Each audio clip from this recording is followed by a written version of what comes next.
Halo Sobat Akuntansi, di video kali ini kita akan membahas kasus manipulasi laporan keuangan yang terjadi di PT Hijau Mania Tbk periode 2020 sampai 2023. Kasus ini bukan hanya sekedar angka yang salah ketik saja, tetapi sebuah orkestrasi manajemen yang sistematis. Mari kita bedah pelan-pelan.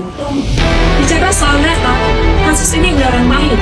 Bayangkan nama bisnis mereka pada tahun 2020 anjlok drastis sampai 99,60% dari 7,96 miliar yang tersisa tinggal 27 jutaan saja.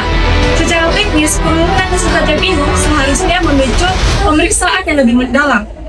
Karena laba yang menguap hampir habis adalah red flag utama bagi investor. Nah, selain itu, ada masalah overstock persediaan senilai 23,64 miliar karena pengadaan yang rata-rata tanpa studi kelayakan dan jual. Bank anjlok, tim kami juga melihat skema pelayanan finansial reporting yang sangat berani. Mereka sengaja menciptakan dari fitting, mulai dari piutang usaha yang tidak nyata, sampai uang muka pembelian alat kesehatan tanpa transaksi real.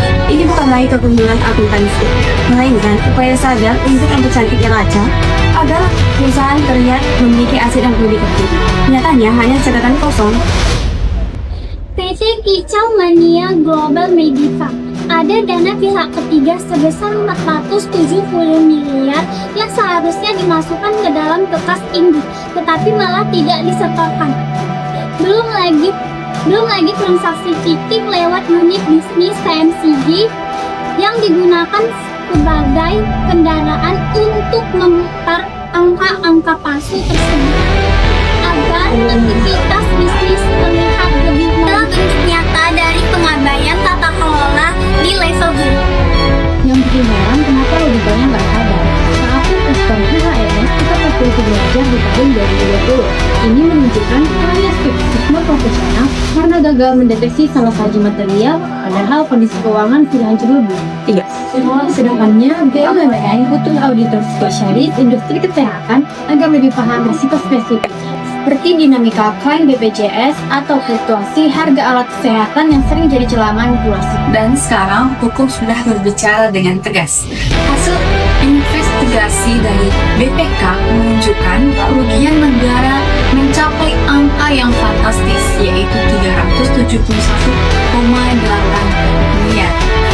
Mantan direktur utama telah divonis 10 tahun dan dikenai denda sebesar 600 juta karena beliau telah terbukti melakukan tindakan korupsi dan penyalahgunaan wewenang.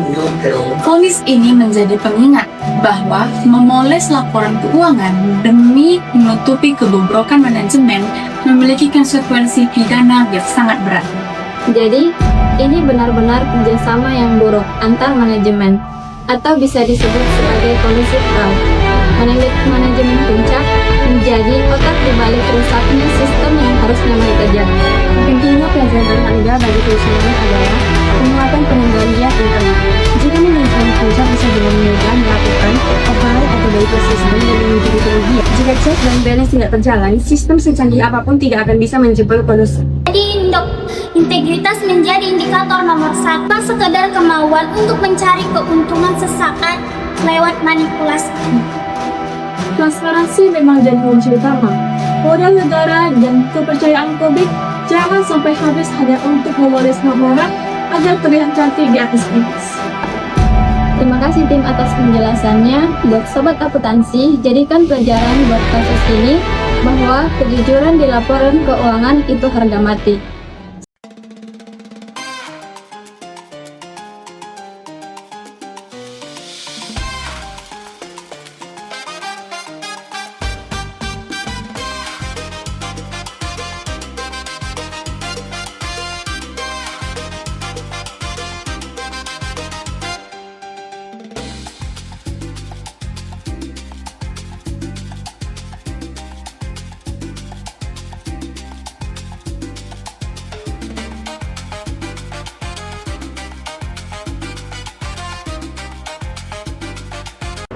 Thank you for watching. Bye bye.